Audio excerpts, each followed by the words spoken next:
Yeah. So we'll get started. Welcome, everybody. Good to have a forum. I think, this is for a forum. Thank God. But we'll keep it tight and we'll get you out of here in quick time. Because there's not a ton of stuff going on. What I would really like to do is have a spitball session of new ideas that we can pursue, because we're sort of at that tail end of all the various initiatives. So why don't we start with a call to order? Mark Giaconia, Here. Larry Willett, Here. Barbara Segeloff is not here, Nick Webb, Here. Christian Waterbury is not here, Mary Jo Phelps. Here. And Joan Olate. Okay. So in terms of chairman comments, a couple things going on that I think everybody's interested in. The land trust has paid for goats to eradicate Japanese barberry over 4 acres in the Kenilworth Forest. They are there now chewing away. So if you want to go to the Kenilworth Forest and go to the Blue Trail, it will take you right to the goat path. And it is, they are hysterical. There's 15 of them. And when you walk up, they just all stop what they're doing and look at you. And there's 2 babies as well, and there's one, obviously, clearly the ram with the curly horns, and it's really great, a lot of fun. So highly recommend. Additionally, in terms of the land acquisition, I went from the Inland Wetlands Committee and got approval for the concept of bridge building, both from, if you've been to Jesse Buell Forest, you know, as you go along the White Trail, there's a river off, or a stream off to a brook off to the side. That connects you over to the Dow property, which is also land trust property. But there's no easy way to get across that brook. So what people have been doing is, you know, sort of plopping rocks down and almost damming up the brook.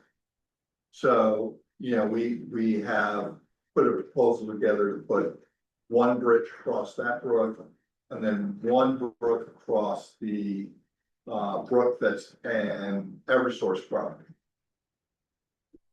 And we got inland wetlands approval, I got planning, or I got Abby's planning approval, so those were steps that needed to get done to get Eversource approval, so we've got, you know, those 2 things.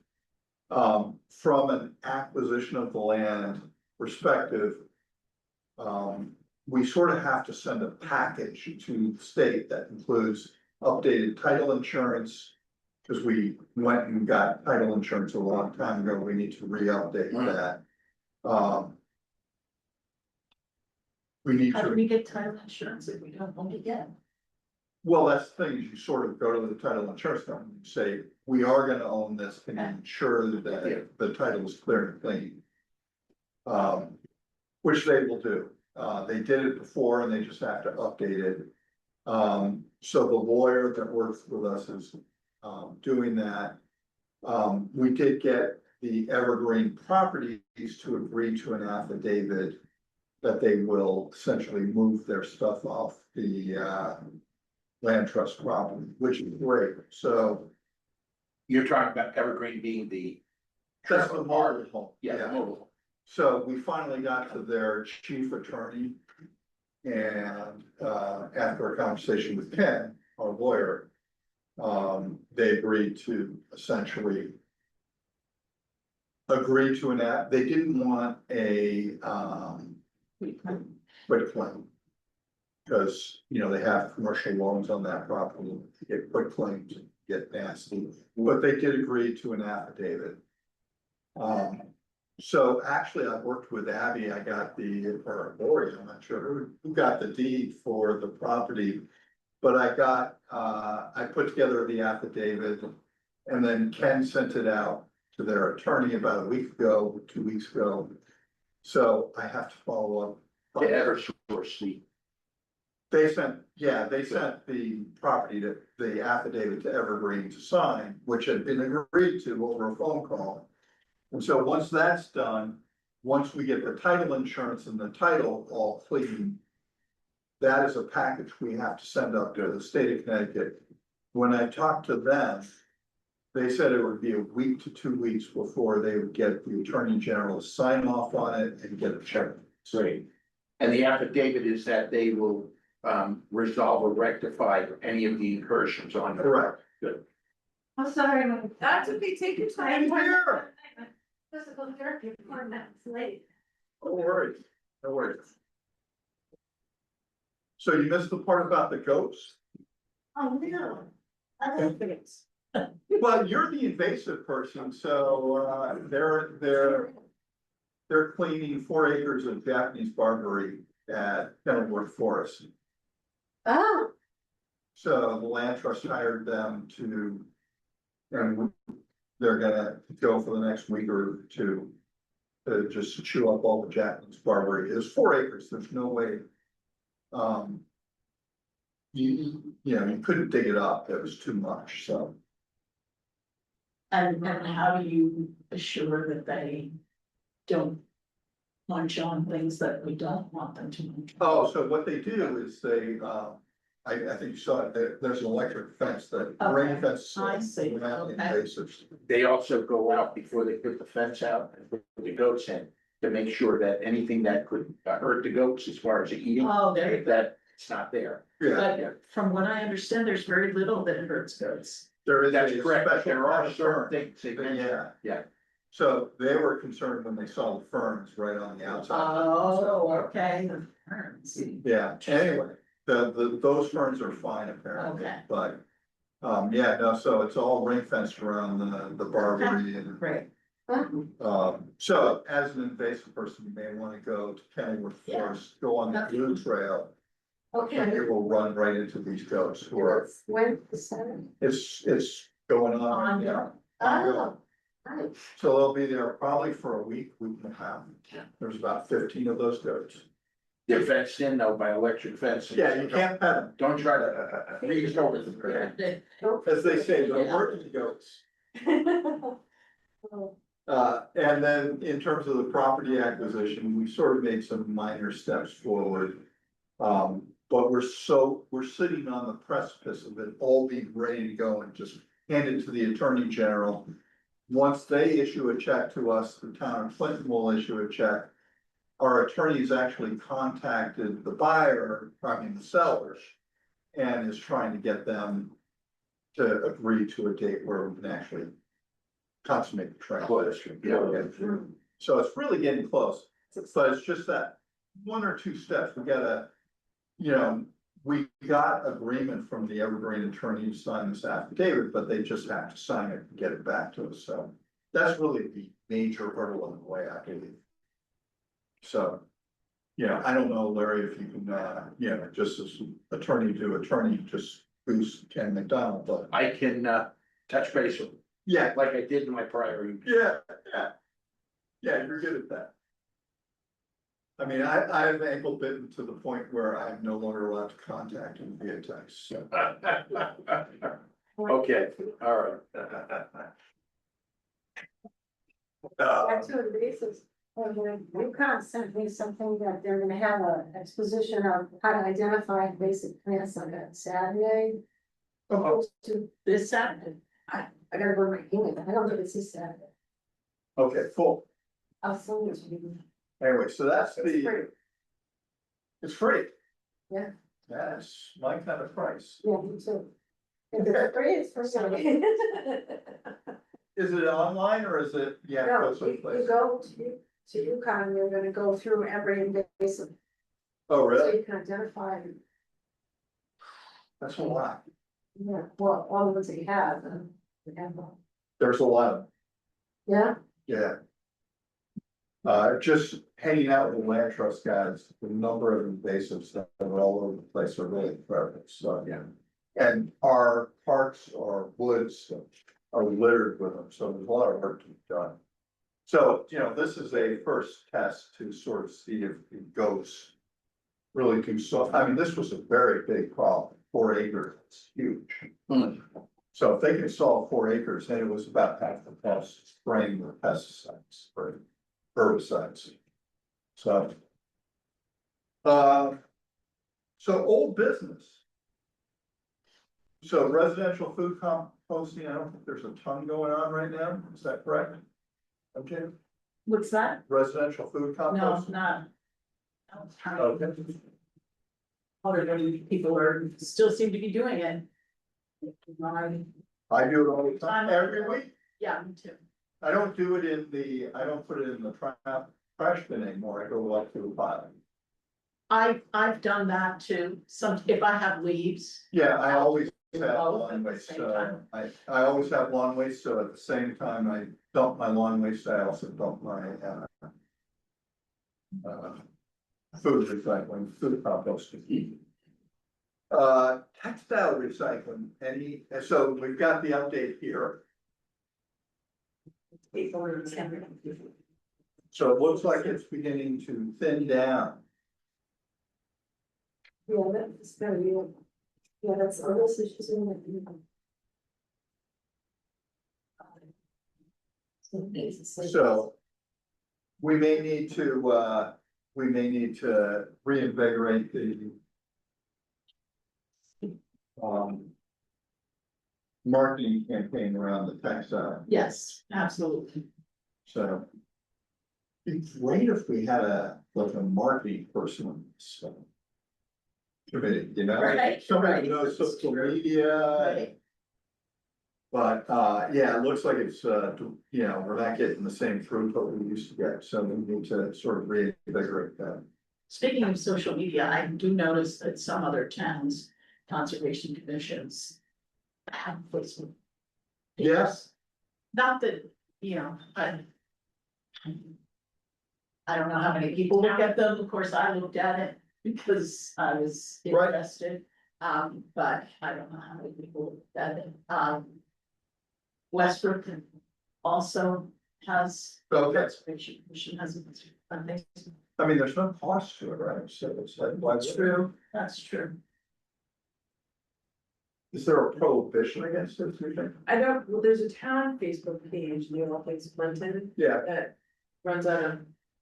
But that's not, but that's not a town page, Office Clinton. No, but there's. I remember Brett for sustainability was gonna reach out to her about some communications when they were doing the summit, and things like Yeah, that, so I had to go summers. through her office.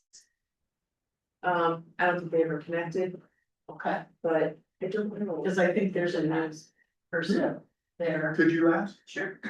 I always think it's better to beg for forgiveness than ask for permission on something like this. Anyway, it's nice to have those updated numbers, at least it tells us, what's going on. Yeah.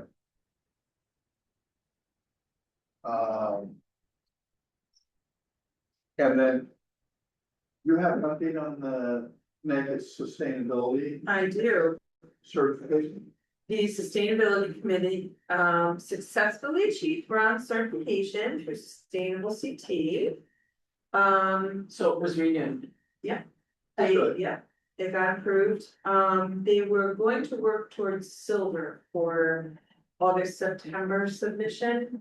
But after the discussions and they're losing some members, they decided to put one in. So how long does that bronze certificate last? A year? Oh, okay. Okay, so we can gear up in a year or I so. believe it's 2 years. It does take a while. There's a lot of administrative. Associated. It's just gathering Yeah, it is. information from every corner of the, Yeah. And submitting. yeah, Yeah. putting together in a, The sustainability committee, is this a ad hoc or is it somewhat permanent as far as ongoing every year? no, it's permanent, It is, okay, good. so. Yeah. Okay. Cool, thank you for the update. Okay, so new business. One of the things that we can discuss is we've got a sort of come with new initiatives to work on in the next year.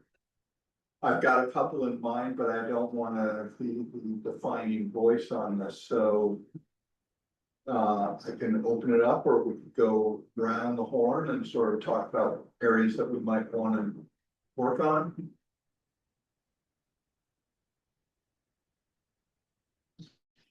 New areas.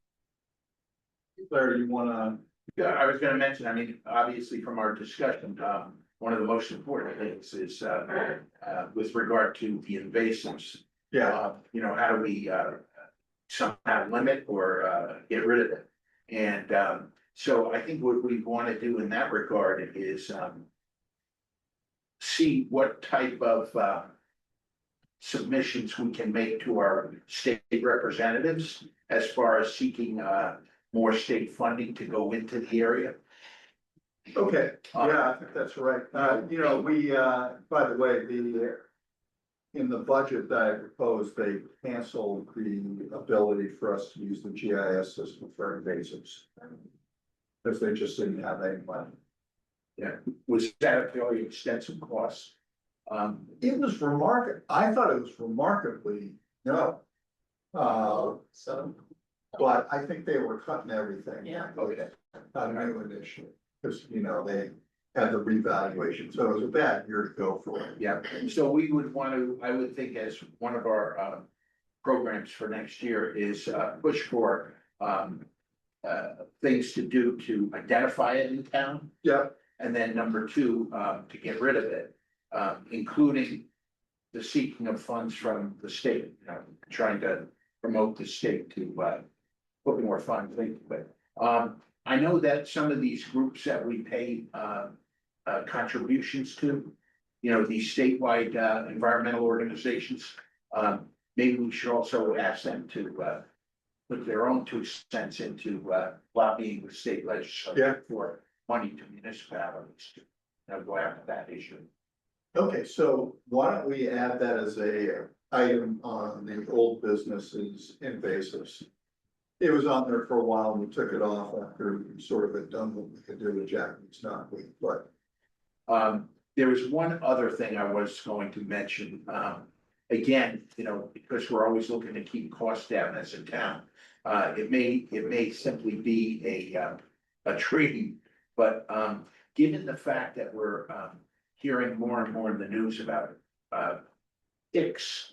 In our woods and our grasslands and, which prevents people from wanting to go into them. right, And to the extent that, we are looking to get more people to go into the woods and to enjoy them and to become our future, stewards right. of these open spaces and woods. Would we want to think of doing more in terms of creating pathways where, there'd be less tick exposure, i.e. I've gone to numerous parks down south when I visit my kids in North Carolina. They've got gorgeous parks, every municipality, Yeah. state, and they have these wooden platforms that you can walk on. Like the platforms that are in Hammonasset, you know, along the beach. Yeah. They have platforms like that, without the rails, but just, you know, a platform with an edging on it. That goes through their properties and people can walk on them. It's good because it focuses pedestrian traffic on those walks. So they're less intrusive of the areas that the animals use. And number two, it less exposure to ticks. Yeah. And you don't have to constantly cut a pathway through, you know, to keep the grass low. Right, right. So, would we want to try to, slow but sure, start building, wooden paths? Through different areas. Yeah, I mean, the interesting thing is that's all land trust property, so that would have to be a joint venture with them. Yes, exactly. And I mean, maybe, one of the first things to do is the grassland here, right behind the town parking I was area. gonna say that's infamous. Yeah, and yeah, it's got a lot of ticks. The thing is, it's one of the open spaces that we have that has the most beautiful view Oh, yeah. of the harbor. It is. Of the Clayton It is Harbor, really so if nice. you wanna get people to get out there and enjoy it, we really should put a wooden pathway around and advocate for it. Right behind town. Oh, yeah. So, from It's the a, Elliott Preserve that, the Elliots donated to the land trust to preserve for open space for public use. yeah, Yes. so there's a couple of native or natural solutions to, you know, the either guinea hens or possums will essentially eradicate the tick population. You Bring 'em know, on, bring 'em on. I know, I mean, possums are like Yeah. people's friends. Of course, the first thing you gotta ask for any biological solution is, what are the side effects? Or, you know, what are the adverse side effects that could occur? Well, you know, I think with a guinea hen, I don't think it would be a permanent installation of guinea hens, but I wonder if it could be sort of like the goats. Yeah. You get 10 or 15 guinea hens that walk along the trails and get fenced into the trails. It'd be kind of interesting. Yeah. I don't think we can spray poison down there. I don't think that's what our. Oh, no, No. not right on the water. No. So yeah, I mean, that's worth exploring. I think the boardwalk issue is interesting because, you know, you could, with, just a few, you could make it because they become handicap accessible as well. Yeah. And so you could apply for funding in that regard. In Elliott, it's fairly flat, where from the Yeah, parking lot, that you is could true. do a boardwalk Yeah. around it. And again, if we're gonna do a boardwalk that lasts a long time, you might wanna use that, composite. As opposed to wood, yeah, Trex, Yeah. much more expensive, probably 10 times more expensive, but once you put it down, it's there and it lasts. And when you 20 say your years. things, yeah. Yeah. Yeah. So even if we get funding each year for a small extension and slow but sure finish it off. Yeah. Okay, I mean, you know, that's something we should take up with the land trust. Yeah. And also see what money we could lobby from the town. So between us, we can come up with a plan to start doing this, at least for the Elliott property. So that we'll have an area where the public has use of an Yeah. open space with a view of the harbor with less exposure to ticks. That's a good. Yeah, okay. And then once they see it going, then maybe they don't wanna leave it half done and some more funding. Yeah. Quicker. Yeah. Yeah, We can establish the vision and then look for others to establish the financial. There you go. and the work, Yeah. always gotta do the work too. Yeah. Mark, what do you got? I would second the invasive plants thing, like. Yeah. I don't want to just always seen, it's so apparent everywhere you go, if you know what you're looking for. Yeah, And so that. Identification, I can help maybe with a mapping piece of that. There are some like free internet things where you can just put in points on the map, yeah, you know, like OpenStreetMap is one where you can just publicly contribute to that map, but. I think it would be most effective if we could include it in the GIS. that we have. Yeah, So, and it was not that expensive for yeah, it sounds like it wouldn't be, unless they were trying to build in the ability for people to edit into the, him. Well, they were, okay. Cause they're using ArcGIS, which has that kind of built in. yeah, If you enable it. So I could help with that on the technical side. okay, cool. I do that stuff all the time. Yeah, I mean, I think with invasives, to me, it's first you gotta identify them and then you gotta come Yeah. up with a plan. Basically get a good map and then Yeah, characterize them by like the size and which property they're on and stuff like that. and you get a bulk deal on the goats, not to harp on the goats, Right. but if. You know, they're in one location and they only have to move 5 miles to the, 2 Yeah. miles to the next location. That's a huge win for that, Yeah. so, I don't think you can use those on the Phragmites, right? Because of the well, it's in the water. marsh, yeah. But, It might get stuck in the mud. Yeah, right. interesting, I talked to them about knotweed, they're terrific on knotweed. Okay. But I did not talk to him about Phragmites, so Okay. I will ask him. And the approximate cost, and correct me if I'm wrong, but I think during our discussions at the Board of Trustee meeting for the land trust. For 1 acre, it's approximately 4,000 per application, and you might need. Two Now, applications, they come once and then they come back a second time. so we're doing 4,000 for 4 acres, Yeah, about 1,000 an acre. 1,000 an acre. Oh, you said 4,000. I'm sorry, I meant, yeah. Yeah, Yeah, it feels like 1,000 an acre will do it, and as you said, they may need to come back. Now, the Phragmites. I mean, we're trying, we did, my beach association got permission from DEP to use the poison that we did. And now we're using the flamethrower to go and, sort of get the stragglers. That seems to be working really well. That was my next suggestion, by the way, was to look at habitat. As opposed to invasive plants. So like, cause we have a lot, in my house, we have a beaver dam and like. People are always blowing beaver dams out and Ah, yeah, the habitat. That the beaver dam creates is awesome if it's managed. right, So like, we have one of those, it's called a beaver deceiver in Right. our dam. Yeah. Yeah, like they can't really fuck it up, but they can have their dam, the water levels managed. And it was like $3 for one of those yeah, in our pond up there. And the wetlands commission, I think, deals with these problems a lot, like some of these They dams, do, so they do. they get so huge that somebody comes in with a, excavator and wipes it out and it's like a flood. yeah, Right, right. Or it's And you're like, not supposed to do that, right? You're not supposed to bring mechanized equipment into the wet. But the beavers will build it right back up quickly. That's why the deceivers are better. They, Yeah. oh, the deceivers, those are great. yeah, and Um, the ponds they make are, when they're managed, are really beneficial.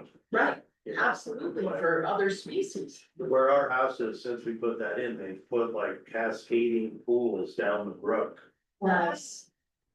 Because I think they just gave up on that one, so they Yeah. have these, But do your No, neighbors they're not. downstream, yeah, do they like that? right, so Yeah. now they've got like a patchwork along. Oh, okay, okay. Sounds like you know what they're doing. They do that, they definitely know what they're doing, it's not even, I was thinking of that, was and that ties into Phragmites, because they take over these ponds. right, So like, for instance, the northern end of our pond that's that's in the Big Darrow Lane up on the northeast corner.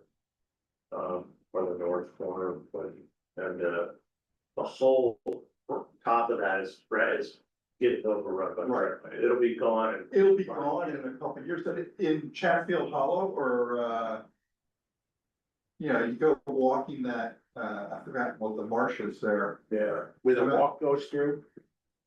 It's, you go up, you go up the bridle path. And then take a left, and there's that big pond. Yeah. Well, it was a pond, it's now just a Phragmites marsh, yeah, it's taken over completely, yeah, horrible. and, I don't know, I was just thinking, I don't know how to do it or what it would mean. In terms of policies or whatever, but get more funding, but yeah, I mean, Phragmites is a real it issue. is, they're very difficult to get rid of. They keep coming back. Yeah, they're. Yeah, we're clearing a little section for our beach. We got it, we poisoned it, we used the herbicide, the nasty stuff. Can I ask, does that disintegrate right there, or is it gonna have like a half-life of 30 years there? No, it's a special kind that DEP has approved for exactly this, because we're right on the Indian River, so. But then, rather than using it again, we're now using the flamethrower to knock it down. The other thing I was thinking for this habitat idea is, it might be like a zoning thing where you can't just buy 3 acres, raise it to the ground and put solar panels in the entire property. Like, some amount of preservation, maybe that's already baked into the existing thing, but stuff like that is not Yeah. work or not. That's a planning and zoning thing, that's sort of out of our remit. You know, so I know that they've got a solar farm proposed for the old dump. Yeah, the train. And they're, actually, they're going in front of the planning zone, like, imminently, they get approval for capping it with, you know, debris on top of the trash, and then they're gonna create a solar farm there. That is a perfect use. Yeah, Yeah, stuff like that. Yeah. One of the things I wanna do when we do a solar farm like that is I would love to get a pollinator boundary for it. Because Yeah. it definitely is, I'm reading about how, it has really improved the community or the environment for the bees, so. So that was one of my ideas. We'll get the energy, where is, I don't know, do you know? I do, It's a good question. by the way, there's another solution to Phragmites, and I'm not sure if you were on the board at the time, but the railroad had gotten funding that they were giving to towns for wetland work, because they had filled in some of the wetland to create more base for their tracks. And so in exchange for that, they were funding projects by the local town, through the towns for wetlands. And what they did is they came in and they gave us their monies to create saltwater trenches out here behind the Elliott Yeah. property, because they claimed salt It will does, kill the roots of Phragmites. so if you can get a huge storm that, with a big wave that comes across. Yeah. It's amazing, it kills all the fragmites. Yeah, So yeah, the salt water will take it out like that. Yeah. But that doesn't help like up in Chatfield Hollow or No. any of these. Yeah. But things that are close by the. okay. So yeah, I was listening to. For invasives, I had an idea about competitive planting. Instead of just killing the invasives, then from that. Try to get competitive plants to take over. yeah, Beneficial for them. That's specific. Hmm. Cause they have, like, it's usually the things that were here before, right, poppers, things like that. yeah, the only problem is that there are invasives that just sort of win every time. Yeah. Hence they're called invasives. because they have no predator. It's gross. Yeah. Yeah, yeah. So that Japanese barberry was like three acres, and then it became 4 acres. And by the time the ghost got there, it was already 4.5 acres. So it had already expanded. Is that something that was like an ornamental and brought to the country that way? I don't know, I probably, Even the mimosa is invasive, the mimosa. yeah. So, okay, so what I'm hearing is that we need to have some invasive dogs. Right, right. And come up with ideas, and I love the idea of figuring out how to keep ticks down in certain parts to improve walking, so although ticks are people too. What's that? Sorry. My grandfather said they don't eat.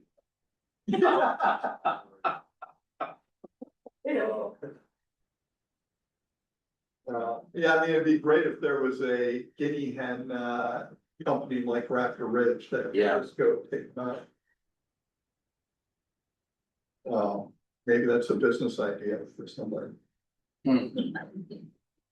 just, spitballing here. Sure. Okay, so I think, do you have any, MJ, I'm sorry, I didn't get around. The only thing I was thinking is we used to talk a lot about, like a community cleanup, Oh, yeah. especially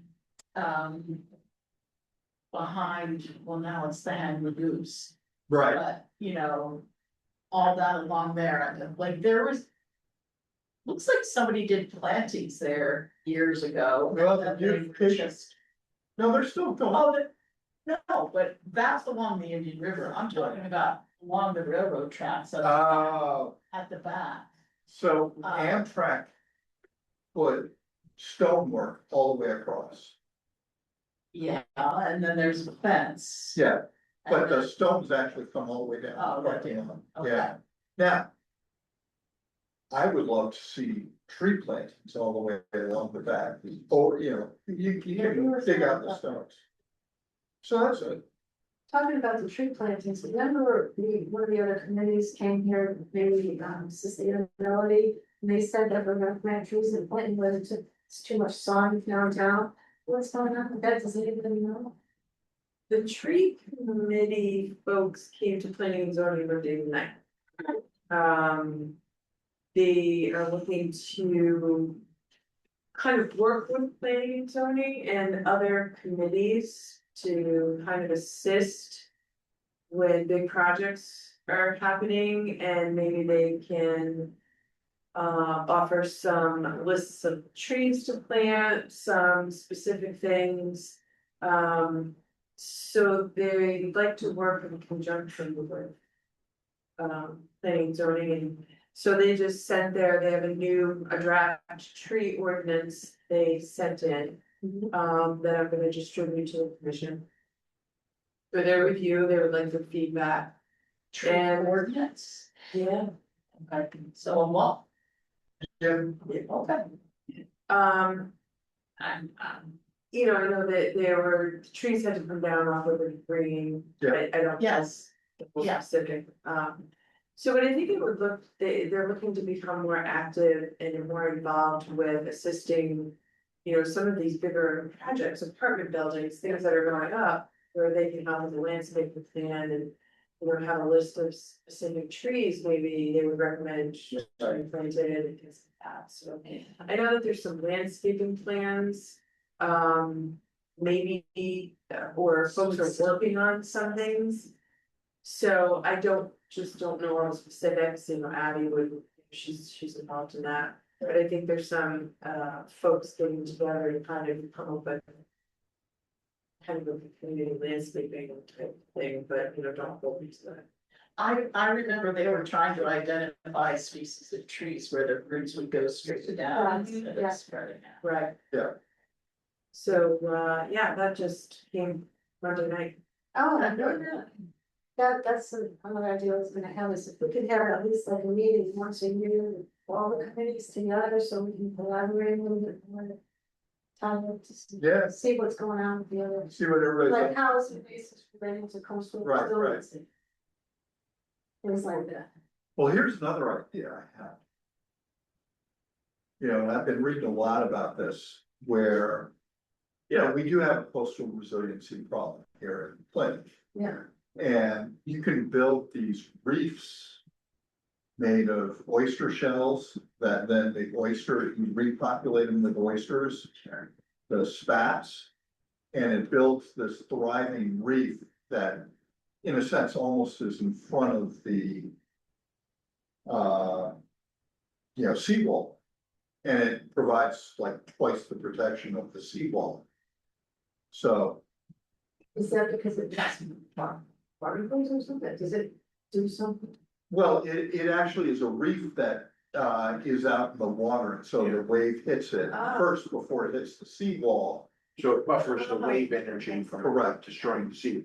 Yeah, and it provides all these oysters into the water, so it cleans the water at the same time. There's a lot of benefits. And what you have to do is you have to go around and collect all the oysters from all the restaurants, all the used oyster shells. Find a space, like maybe the dump, maybe there's a spot, the dump that has enough area, you have to leave it at the shells out in the sun for 6 months. And then you bundle them into like wire frames. And then, you know, the next year you throw down the spats that are the baby oysters, and they find the shells. They build a thriving community, and then once you get started, you know, it's hands off. Wow, Yeah, because, well, it used to be a district community. Well, and we are doing more and more oysters. It's actually kind of cool to see the oyster farmers out there. well, we have a shellfish commission, right? Right. So, are they actively involved in other words, right now, I would assume that the cost of doing things such as this is basically on the private companies who do oystering, right? Or is the town actively, and So they- financially supporting these? efforts? Yeah, I think the town actually seeds the oyster beds that we have for, we weren't able to, our water was too polluted last year, so we weren't able to harvest. You know, so people could buy the oyster, licenses and harvest off the various beds that we have. But the water was too polluted, so they didn't allow it. But the oysters are still there to basically, filter the water. Theoretically, Yeah. and basically my idea is they would never be part of the harvesting. You would just leave them as a reef that would build and build up and. Yeah. Continue that, so. Yeah, and it would be a multi-commission thing, you know, it'd be something you'd start with Abby and then break it down to the various people. But I thought that would be an interesting thing. It's a Well, big thing. Well, let me say this in connection with that suggestion. To the extent that the waterfront is a major asset to this town Right, and part of our history, our culture, and tourism. In fact, the 10-year, or what was it, the 10-year plan was to try to make more connections between downtown and the waterfront. And to the extent that all of that is there for this town, maybe what we should do is, with regard to your suggestion, have put down as one of our agenda items to have a at least once a year meeting with the Shellfish Commission yeah, to see if we can come up with joint, efforts and projects right, to foster the waterfront here. I think it's a good idea. One of the problems with all of this, with the pollution and going to see that fish ladder. Yeah. That made me think of this, is the Indian River is the source of the pollution. And like some towns have like, I think there's some Friends of the Hamnasset River. If we could have something like that. Friends of the Indian River, we're educating people about not using Pesticides, pesticides, if you're riverfront, yeah. right? I mean, Because every that's time I what- see a Mosquito Joe truck, oh, Oh, you're right. Right.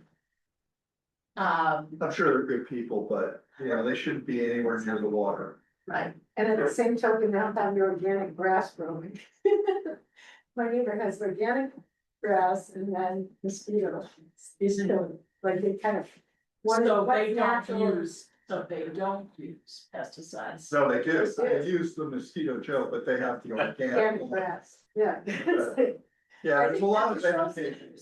Well, because all grass is organic, so much. But I wonder if that's something that we can, I mean, it may be an ordinance if you're within 250 yards of water.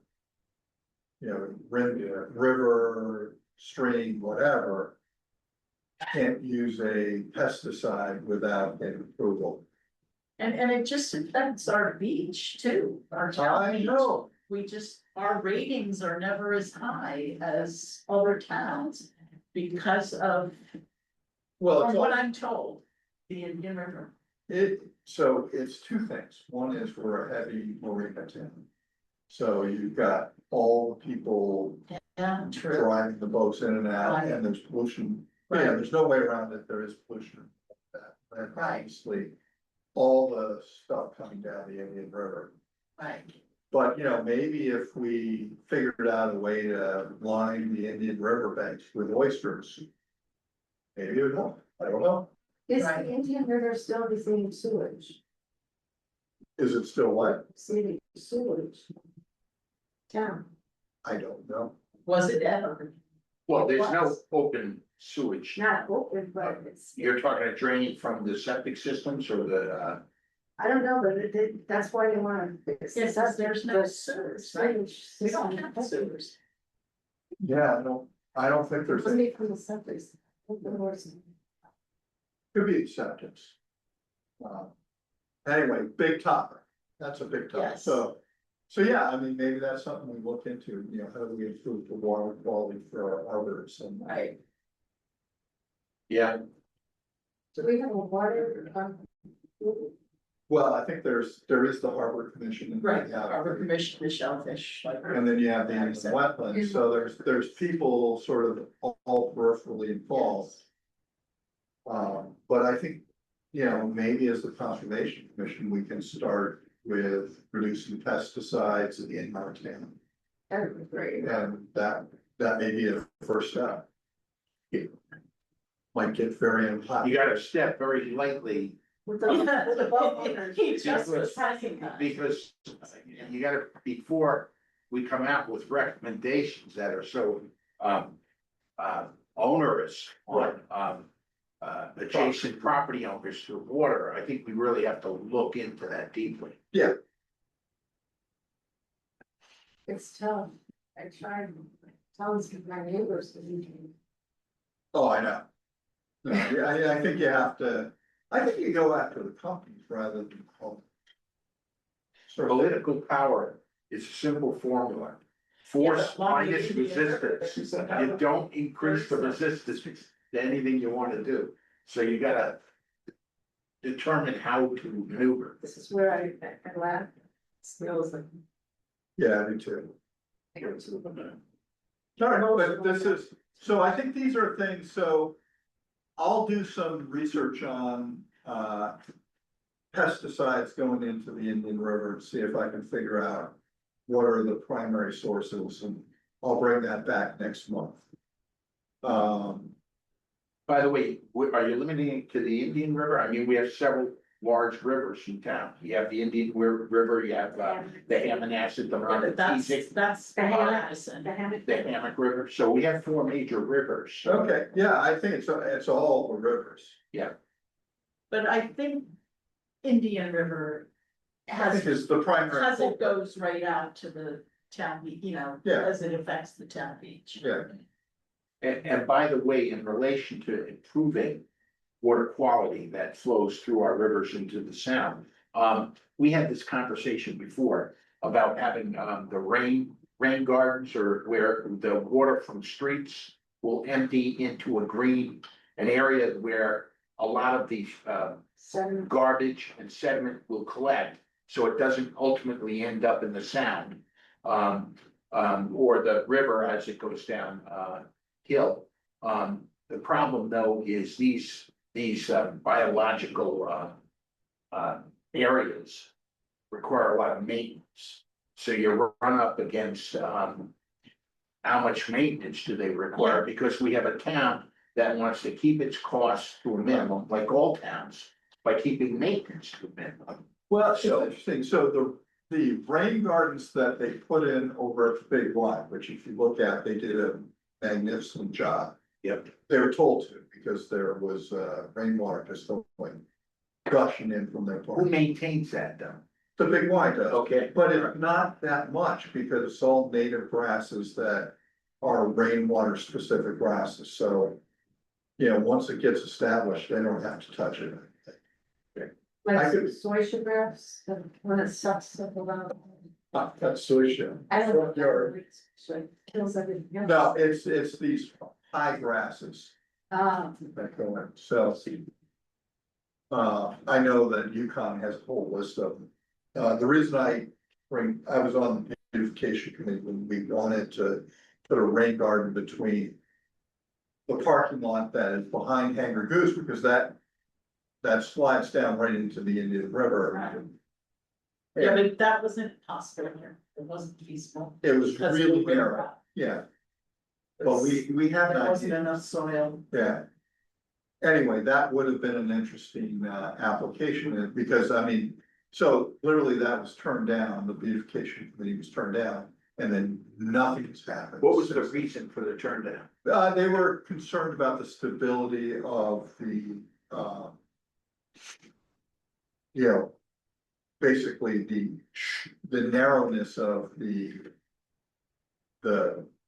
rain garden compared to right over the river, or at least what I was told. I was on inland wetlands when Yeah. that application was made, and the problem was that all of us were like, that sounds great, but to do a Yukon model, rain garden, you had to have at least, you had to be able to dig down at least 8 feet, because you have to create like a hole. And there's maybe 2 feet Right, of soil on, and then it's rocks. So it was just not feasible, Yeah, so. yeah, they were afraid that it would collapse into the river, so.